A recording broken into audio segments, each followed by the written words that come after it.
আয়েশার অর্জন এক পথে চলে না। যদি ট্যালেন্ট দিয়ে সব হয়ে যেত তাহলে যে ক্লাসে ফার্স্ট হয় তাকে আর ক্লাসে যাওয়া লাগতো না।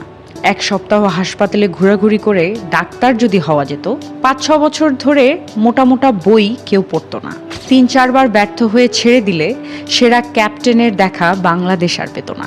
এ পৃথিবীতে কেউই শর্টকাটে সফল হতে পারে না, আপনিও পারবেন না। তাই বলি, ঘুমিয়ে ঘুমিয়ে স্বপ্ন না দেখে সফল হতে হলে চেষ্টা করতে হবে, পরিশ্রম করতে হবে, সাধনা করতে হবে।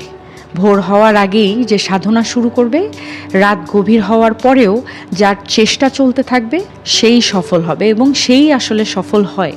এ পৃথিবীতে ট্যালেন্ট বলতে কিছু নেই। পরিশ্রমীরা দিনের পর দিন সাধনা করে যে দক্ষতা, জ্ঞান অর্জন করেন, অলসরা সেটাকেই ট্যালেন্ট বলে। আয়েশার অর্জন এক পথে চলে না। যদি ট্যালেন্ট দিয়ে সব হয়ে যেত তাহলে যে ক্লাসে ফার্স্ট হয় তাকে আর ক্লাসে যাওয়া লাগতো না।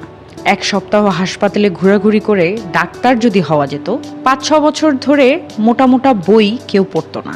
3-4 বার ব্যর্থ হয়ে ছেড়ে দিলে সেরা ক্যাপ্টেনের দেখা বাংলাদেশ আর পেত না। এ পৃথিবীতে কেউই শর্টকাটে সফল হতে পারে না, আপনিও পারবেন না। তাই বলি, ঘুমিয়ে ঘুমিয়ে স্বপ্ন না দেখে সফল হতে হলে চেষ্টা করতে হবে, পরিশ্রম করতে হবে, সাধনা করতে হবে।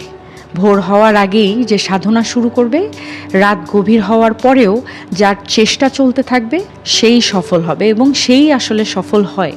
এ পৃথিবীতে ট্যালেন্ট বলতে কিছু নেই। পরিশ্রমীরা দিনের পর দিন সাধনা করে যে দক্ষতা, জ্ঞান অর্জন করেন, অলসরা সেটাকেই ট্যালেন্ট বলে।